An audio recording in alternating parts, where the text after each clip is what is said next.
Welcome to Questions That Matter. This is a podcast of the C.S. Lewis Institute, and I'm your host, Randy Newman. And today, my conversation partner is John Hopper with Search Ministries. John, welcome to Questions That Matter. Well, it's great to be with you today, Randy. I first learned about Search Ministries when I was a young campus minister at Towson State. And for the first year, I was pretty much alone on campus with Campus Crusade. I learned very quickly that there were these three guys in town who, if I ever needed a speaker, they were going to be great. Larry Moody, Dave Kruger, Bob Shelley, they were with Search Ministries back when their ministry was headquartered there. And sure enough, these guys were just great at coming in, addressing apologetic questions and answering really, really tough questions that students had. And I've just connected well over the many, many years with Search and really like them. And I was thinking that I'll bet a whole lot of our listeners with the C.S. Lewis Institute don't know anything about Search. I'm really sorry about that. But so let me introduce you to our listeners first, and then John, I'm going to ask you to introduce Search to them. Sure, absolutely. But so here's what John has written: 2 books. The first one, I really like them a lot, and I really like the title of the first one because it's called Questioning God. And so as a guy who wrote a book, Questioning Evangelism, and I'm coming out with another book called Questioning Faith, any book that has the word questioning, this has got to be a great book. Like, what is this book about? But here's the bio, or part of the bio of John in the back of the book. John Hopper has discussed questions about God and life with Muslim clerics in Uzbekistan, Buddhist monks in Canada, slum dwellers in Guatemala, and tennis professionals at Wimbledon. Woo, baby, I'm intimidated. Now he serves with Search Ministries. For quite a while, he was the director for the ministry in Houston. Search has expanded. Anyway, I'm doing too much talking. John, tell our listeners what Search Ministries is and how you roll. Yeah, Search Ministries is all about getting on people's turf and starting conversations and dialogues with those who don't know Christ, have questions about God, questions about life, the Bible, those kinds of things. So we're always trying to create gatherings and spaces where people can explore Christianity. We call them sort of kick the tires of Christianity. And so we're doing that across the country in different cities. And we're not always the people out on the billboards where you get noticed that way. We're in businesses, we're in country clubs, we're in homes, kind of starting these dialogues and having conversations. So while that book says I've had conversations with people in different parts of the world, and most of the time it's right here in the good old US of A, and again in sort of neighborhoods or clubs or businesses. So it's, and it's such a joy, Randy, as you know, to be able to be in conversation with people who are curious or even skeptical, and to see how God can work in their lives. Now, back when I was in Baltimore, Search did this thing. I'm really sorry, I'm forgetting what you called it, a forum, a local forum. And people just gathered, someone's home. There would be a person there with Search Ministries. You'd have some food. And it was, does anybody have any questions at all about religion, God, faith? And you would discuss that for 1 hour. Someone set a timer. And when that thing went off, it's thanks. We're not going to talk about this anymore. I imagine people stuck around and maybe ate some more food. But do you still do that kind of thing? Is that your main thing? It's still sort of a hallmark of Search. We call them open forums. And just as you said, we gather people in sort of a comfortable, friendly environment. And then we set the table. We say, hey, thank you for coming tonight. You may have not even sort of known exactly what you were coming to, but we're just going to have a conversation tonight about sort of the bigger questions of life. And we talk about business, maybe our children, sports, those kinds of things. But often we don't talk about, like, what's the purpose of life, or what happens when we die, or is there really a God? And so we'll talk about those things tonight or today. But we're going to let you choose what we talk about. So whatever you want to talk about, we'll talk about that, and it will only go an hour, and so don't worry about this going on forever.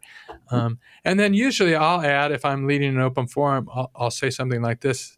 As I've looked at some of these deeper questions of life, I've landed in the Christian camp, and so somewhere along the way, in the midst of this conversation, I'll share, if we're sort of talking about one particular question or topic, I'll give you a 5-minute sort of Christian perspective on that Mm, question.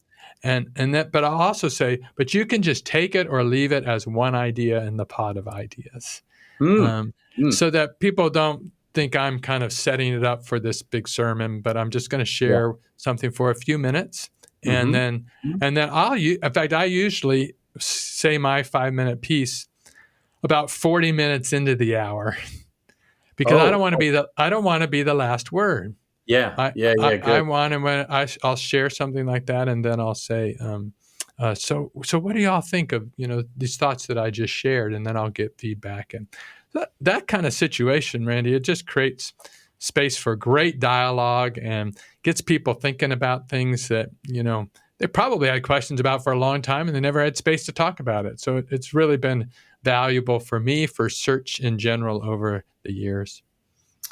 Boy, you've touched on several things, and I want to follow up with a question of, all right, so what kind of things are you seeing, and what kind of things are you observing that people bring to these gatherings? But before there, I want to underline, it does seem to me, I think people are hungering for these kinds of conversations, Mm. and they don't get a chance to do it. Or if they do, they're afraid that, oh no, this is probably going to get ugly. It's probably going to be a shouting match. We're going to, and because so much of our world today is that, it is Mm. so, I mean, the public sphere is so unkind and nasty.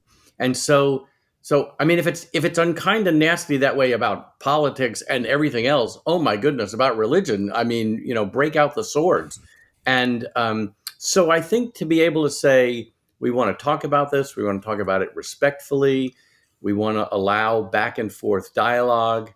And I do think people are hungering for talking about some of the deeper things. Are you seeing these kinds of trends, or Yeah, I don't know? yeah, I think so as well. I mean, right, every once in a while you get somebody that is a part of something like that, and they're just almost offended by it, and they don't want to be a part of it anymore. But Mhm. but most people, they really enjoy it, and their response is, "I didn't even know something like this could be done," or Mm-hmm. um, uh, you know, "Are you doing more of these?" Or Right, "I'd like to right. ask more questions," or oftentimes I meet people as a part of those forums, and I'll take them to lunch or breakfast at some later date, and they'll bring up things from that conversation. They'll want to talk more. They want to ask more questions. So Yeah. I do think there is a hunger there that we're not tapping into. Hmm. I was talking to a friend last night, and sort of out of nowhere, he just told me that the night before, or 2 nights before, he went to a concert of Sting. The Hmm. rock Mm-hmm. musician Sting. Uh-huh. And first of all, this friend of mine was pretty young, and I thought, young people are going to go hear Sting. He goes, yeah, he's 71. But what he told me was, I said, so what was that like? I mean, I Mm. like Sting's music. There are a Mm. couple of songs I really haven't Huh. heard about anything recent. And apparently he's Mhm. still writing a whole bunch of songs and Mm. new stuff. And what he said was, it was amazing how so many of his songs were very serious.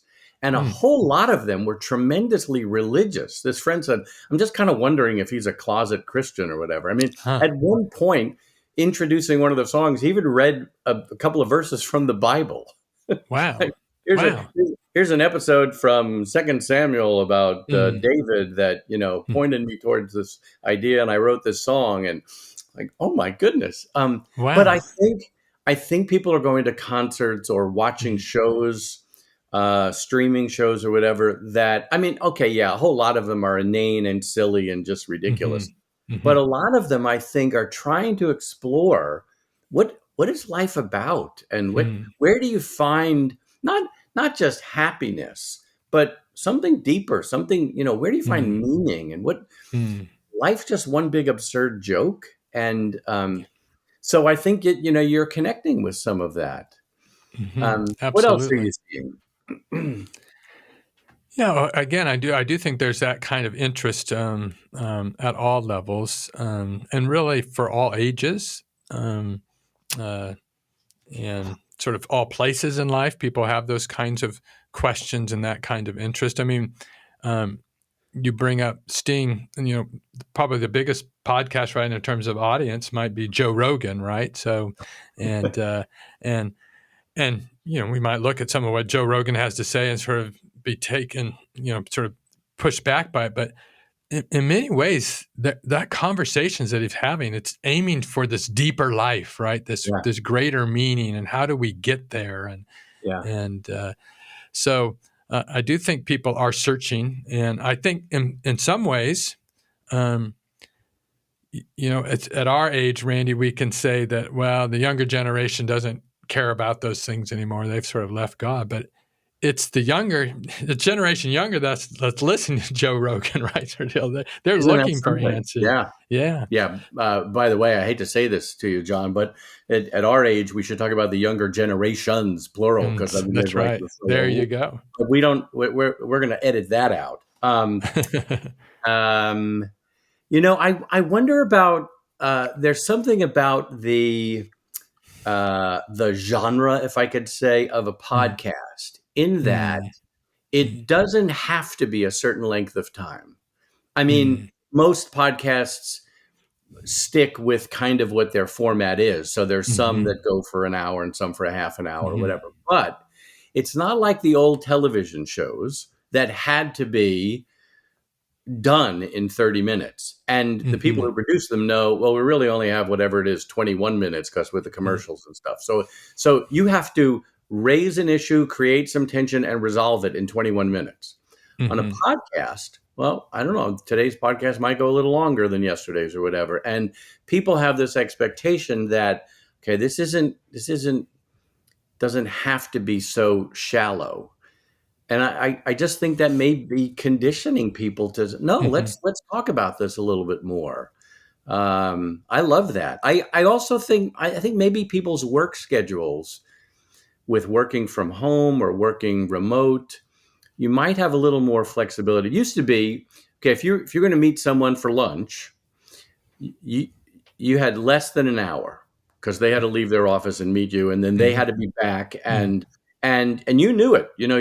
So it's like, well, if I'm going to talk right. about Jesus, I better get to this Mm. in the next 10 minutes, and then I That's better right. wrap it up in like 10 minutes after that because they're getting up and leaving. So I just Yeah, yeah. wonder if Mm, there's plenty of things that are working against us in mhm, proclaiming the gospel in our world, but mhm, I mhm, think there are some things that are really working in our favor, if I can word it that way. mhm, I'm sorry if mhm. that's too Yeah.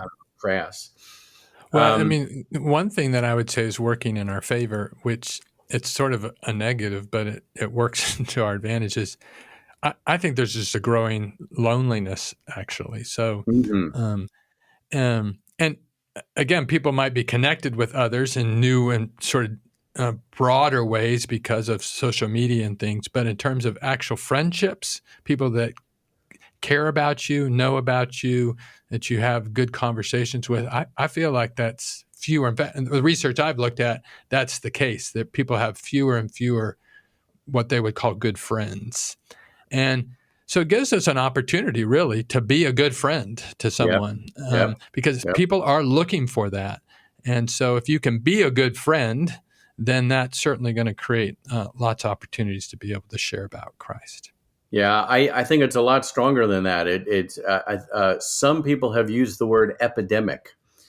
The That's lack right. of friendship and the lack of real conversation, Hmm. causing tremendous depression and despair and suicide and drugs. I mean, Hmm. there's a bunch of statistics that are truly alarming. So you're right. Yes. And there's a resource and a fuel we have of God has befriended me. Hmm. Uh, because of God's grace, because He saved me, uh, He calls me His child. He calls me His friend. I've been adopted. I have the greatest friendship reconciliation, connection. And so out of that is like, okay, I could befriend this person. I probably don't have the strength within me, but God can give me that strength, that compassion. Um, People are starving for it. And here's a great, I mean, we are commanded to go love our neighbor. I think listening and having good conversations may be one of the best ways to do it. That's right. And one place that I see that, Randy, just sort of this desire for that deeper conversation is sometimes I'll go to a lunch or breakfast with someone for the first time. Maybe I met them sort of casually at some gathering. Sometimes I've even been set up sort of almost like a blind date. So somebody has said, hey, I think you should meet this person. So Uh-huh, I meet uh-huh. with them. And we'll just sit down. I'll begin to ask some questions about, their life, their family, their work, whatever the case might be, just trying to get to know them. And as I listen well to their answers and even follow up with questions like, oh, that must be difficult, or how did you get to that point? And I showing Mm, my interest that way, yeah, it's yeah, it's yeah. stunning to me. It's stunning to me how often about 40 minutes, 45 minutes, the person I'm sitting with will say, I've never really shared this with anyone before, but, Huh. and I'm thinking to myself, why are they telling me this? Like I've known them for 45 minutes, right? Yeah, And yeah, they feel like they can share this, or they want to share this, right? So it sort of shows me the hunger, right, for a relationship, that people are really looking for people that will listen to them and that will be concerned and interested and curious about them. And yeah. so that creates opportunities for us, for sure, to share about Jesus. We here at the C.S. Lewis Institute are very excited about a new monthly publication we are launching and have launched already and have sent out a few issues. In the legacy of C.S. Lewis, this new publication, which we're calling Challenging Questions, tackles subjects and issues regarding the Christian faith with a, hopefully, winsome and thoughtful approach to provide believers with good reasons for their faith and to provide seekers and skeptics with some food for thought. This new publication will be distributed monthly. We hope that you'll share copies of it with friends of yours, neighbors, colleagues, and we would love to receive your feedback on it. Go to our website, look for Challenging Questions. There's also a place where you could send us feedback and comments about it. Maybe you could offer some possible topics you'd like to see us address. So we really hope that this resource helps you as you reach out to people who are posing challenging questions to you. I think people who've listened to me on this podcast will have heard me say this before, probably far too many times, but I did this research project where I interviewed college students who had just become Christians within the last 2 years. And I made sure that I told them we're going to meet for an hour, 45 minutes to an hour. So I wanted them to block out that much time. And after a while, I just started seeing things come out around the 35 or 40-minute mark. It was, it was almost like I could look at my watch and cue the music. Here comes the, oh, I just realized something. Or, oh, I just remembered something. Or, you just said something and that reminded me of, and it takes that long in a conversation for certain things to come to the surface. By the way, there's a lot of recent books being written about conversation. I just took another one out of the library the other day. I'm forgetting the title, but all sorts of people are saying, and these are not Christians. These are social psychologists or even technical internet. What's the word I'm looking for? Technology researchers. And they're saying that we've got to recover conversation because it is one of the antidotes to that loneliness and alienation that is an epidemic. So I think we all should try to develop the skill of becoming a much better listener, conversationalist. Okay, end of I commercial think on that one. Yeah, no, I think you're right, and and the word that I find myself using a lot, and actually it's showing up in different things that people are writing, is this need for us to be curious. So like if we're willing to be curious with people, Mm, mm. that really lends to great conversation. So Good. um, just try to find out things about people and how they think about things and how they make a decision and why they like things the way they like them. And where you just sort of begin to uncover. And boy, it doesn't take very much time to really get to know somebody and for them to enjoy that somebody wants to listen to them, right? So just Yeah, that, just having somebody that to talk mindset to. of curiosity, yeah, yeah. Mm-hmm. hmm Nice. But I found one thing that's kind of so my daughter's really, I think, learned the art of curiosity, and she's become really good at asking people questions and sort of drawing them out. So she'll come, she doesn't live at home anymore, and she'll come home and she'll just say, "Hey, Dad, so when you were growing up, was it like this? And Dad, do you like that? And how was it when you wrote that book?" And she just starts asking me all these questions, Uh-huh. and I Uh-huh. just start talking and I start sharing with her. And it's interesting because oftentimes no one asks me those questions. Mm. So I find myself like, oh, this is interesting. I kind of like this. And I'm sharing things. I'm sharing things about my life and my heart, and oh, well, this is what I do with other people, right? And they're sort of sensing the same thing and feeling sort of heard and cared about, and that someone's interested in me. And so it's kind of fun being on that side of it with my daughter. Nice. Nice. Okay, so all right, so this is painful for me to admit, and maybe Okay. I'm the only one, but I think maybe some of our listeners might also fit in here. Sometimes for me, the switch to the curiosity has got to be okay, I don't have to be the center of this conversation. Hmm. I, Yeah. I don't, this doesn't have to be all about me. In fact, it doesn't have to be about me. And sometimes I have to repent inside my head, praying to God Hmm. that I like it when people are focused on me. Hmm. And Hmm. sometimes I like it a little too much. And so, Lord, would you set me free? So Hmm. that's all I want to say about that. And people can Yeah. contact and say they'll be praying for me. Let's talk a little bit about your book, Questioning God. It goes Okay. after. This is written, I think, mostly for non-believers. I mean, it's written Right. for believers to learn how to answer common questions, but it's Right. written to be given to non-believers. And you go That's after right. all the standard kind of questions people should or are asking. Why should I believe that God exists? Don't Christians use their faith as just an emotional crutch? Why should I trust the Bible? If God is real, why is there so much evil and suffering? So it's sort of like all of the standard questions people are asking. What was the angle you wanted to bring to this that you thought, well, maybe other? I mean, there are several books like this. Mm-hmm. What was the angle Mm-hmm. you were hoping to bring, or maybe angle's not the right word, maybe flavor. Mm-hmm.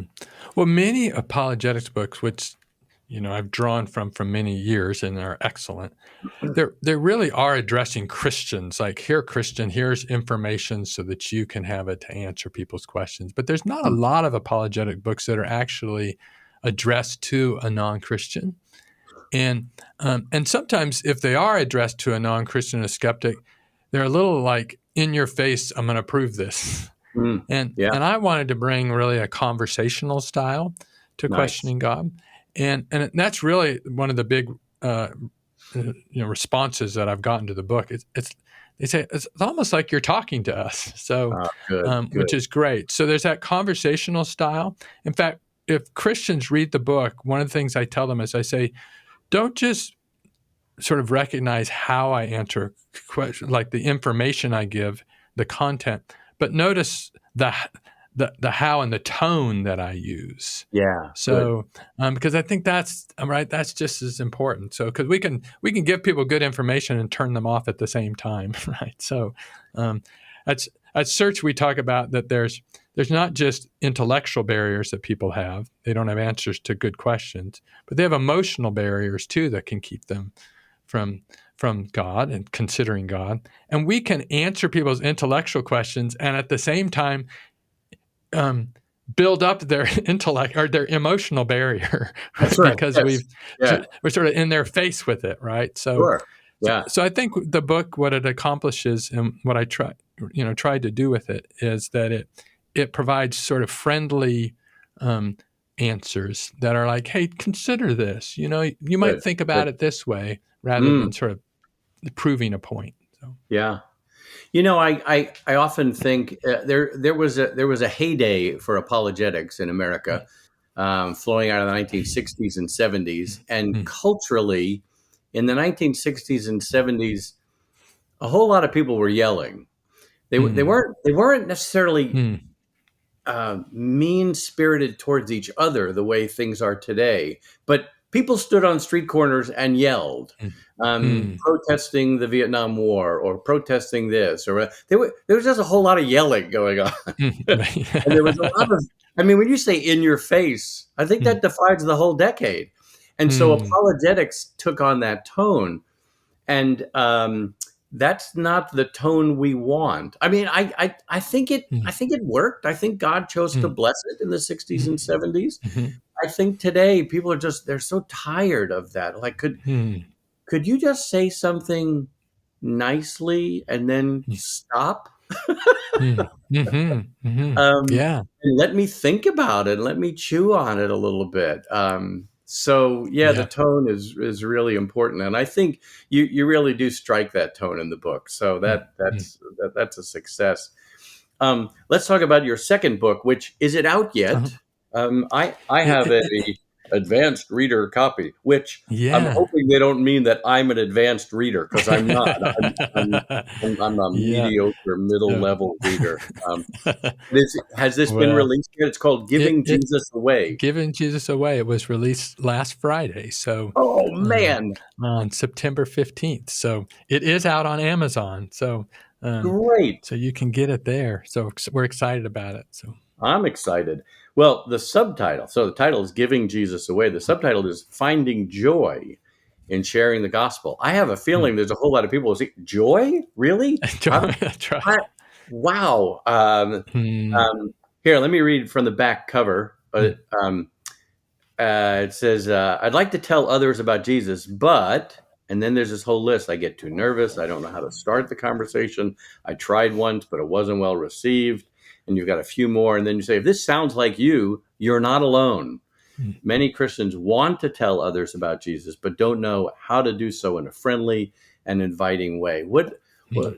give us a little more of a sales pitch? Don't tell us everything about the book because I want people to buy it. Sure, sure. Give us Yeah. a little more promo of what this is, Hmm. what you Well, I want to do do. think that people feel that evangelism is a little bit like going to the dentist, right? Like you should do it, Mm. but Uh, it's kind of painful to do it. mhm.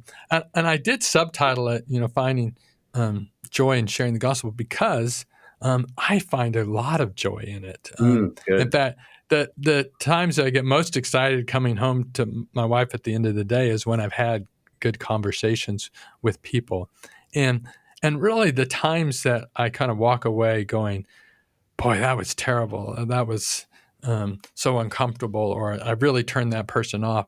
That's a small minority of the Oh, good. amount of time. So, Mm. so I do find joy in it. I want other people to find joy as well. And a lot of that has to do with, I guess you might say, the approach that we come to evangelism. So, if the approach is I've got this body of information and I Mm. need to make sure that I tell it to the other person, whether they really want to hear it or not. Right? I've It's got to get probably this. Okay, please I don't got say anything because I got a spiel that I got to make. exactly. Then you're probably not going to find a lot of joy in it, and the person you're telling it to is probably not going to be very joyful, right? So, but if it's a part of a conversation, right, then I think it can be a great joy. So the book is about building friendships with people, with non-Christians. So a lot of Good. people have Good. sort of even lost friendships with unbelievers. Then how do we have conversations that go to sort of more sort of meaningful topics. How do we clearly share the gospel, right? I think sometimes we kind of think we know it, so we can share it clearly. But if we were to share it to someone, we might get them more confused than we actually help them. So how Yeah. can we do that in a real clear way? So the book is kind of full of practical advice, not just from my experience, but Search has been around for I think 46 years now, and Hmm. so there's just been a lot of people that have been sharing Jesus that I really drew from for this book. Nice, nice. Um, I do think. Well, here I'm going to think out loud. I might be wrong, so please correct me. But I think there was a time when, given the way our society worked, people felt like, okay, I have this one and this only one shot to talk to this person about Jesus. I better give them the whole deal, or else, or something. Um, we are now so connected with people. Now we're still lonely and we're not having decent conversations, but texting, emails, Facebook, sending people links, sending people, hey, I just saw this short video. What do you think? We can present a piece of the puzzle, and then, well, let's talk about this again sometime, and make it a sequence of Mm, conversations. And I think your yeah. approach lends itself for that. Am I just I, remembering something that's too old? no, Are people no. still thinking like, oh no, I better deliver the whole package right now? Well, I think people they still kind of have that in mind, but they intuitively know it doesn't work, right? So Okay. they either okay, I got to do it because I'm supposed to share with somebody, and it doesn't really work, or they just don't share because they know it won't work that way. So I Ah, think you're right, Randy, is that we need to think of it more in terms of a series of conversations. So if we do look at sort of days of old, and hey, I remember when I would go into a shopping mall and I would approach people and sit down with them with a Christian tract and try to share Jesus with them, right? So total I remember those. strangers? You So, walked into a so mall with total. First of all, malls are empty now, so that'd be really hard to that's do. right. That's right. Oh, so That's you're right. one of those guys. You used to walk up So to total strangers with a booklet. I I would even do that. That's right. So uh yeah, but what I found, right, is today there are so many missing pieces for people. So before, Mm, people may have believed in God, they may have had respect for the Bible. They may have even seen themselves as someone who was, a sinner. They might have even been willing to sort of adopt that term. So they just didn't really understand that it was through faith in Christ that they could be made right with God, right? So they had a lot of pieces of the puzzle. But in conversations with people today, that's not necessarily the case. They're unsure about God. They think they may have received a lot of misinformation about the Bible in yeah, terms of its veracity or reliability, right? So they certainly don't necessarily think of themselves as sinners, right? So there's all these pieces. So we could, if we even did a gospel presentation, there would be so many things that would have to be explained and um, uh, sort of uh, to make sure that people are even understanding what we're saying, right? yeah, So good. so I do think it has to be sort of a series of conversations. So I think one of the little stories I share in the book along the way is a fellow by the name of Ted that I met. He was an older man, and he's actually passed away now. But um, I sort of made a friendship with him through helping him after a flood. It had flooded his house, and he wanted to take me to lunch, so we went to lunch, and he learned what I do, and he said, "Well, I've started to read the Bible in the last year." And he's like in his 80s, and I said, "Oh, really?" And he said, "Yeah, I'm liking what I read mostly, but I don't really agree with the part that says that we're all sinners." Huh, I mean, he's huh. flat out told me, like, I don't think that's true. I'm a good person. And he began to tell me all the things he's done in his life, and he had done a lot Mm, of good things. yeah, And so I explained to him a couple of passages that sort of opened his eyes about, what the Bible calls sin. And he left that conversation where he said, "You have given me much to think about." And great success. and and really, I didn't press it anymore. Like Mm, he needed to process this idea that he was actually someone who was a sinner in the eyes of Sure. God, that fell short of God. He never really had thought of that before. And so we had many lunches and many more conversations. Mm. But I didn't feel like I had to okay, well, now he's kind of beginning to think he might be a sinner. So I got to give him Jesus, and I got to get him to, say the sinner's prayer, whatever thing. So it was a series of conversations, and ultimately we began to see her faith sort of grow up in his life. Oh, man. Well, you and I could continue this conversation quite a bit. I hope we will. But for this podcast, I want to kind of draw things to a close. Any last thoughts you want? Our listeners are very serious about their faith, and I know enough of them through various things we do with the Institute that they really do want to be able to tell people about the Lord. So, any last pep talk nuggets you want to share? Yeah, I think I'll just go back to the comment that was made earlier, is if you'll just today become a more curious person about Good. those around you. And I think if you do that, then it'll begin to open up doorways to conversation so much easier. Well said. Well said. And I'm so grateful for you and Search Ministries. To our listeners, we're going to put some links in the show notes about Search and about John's books. We hope that they'll be great resources for you, and all of the material on our cslewisinstitute.org website. We hope you'll check out the things there, that all of them will help you grow in heart and mind discipleship, that you'll love the Lord your God with all your heart, soul, strength, and mind. Thanks.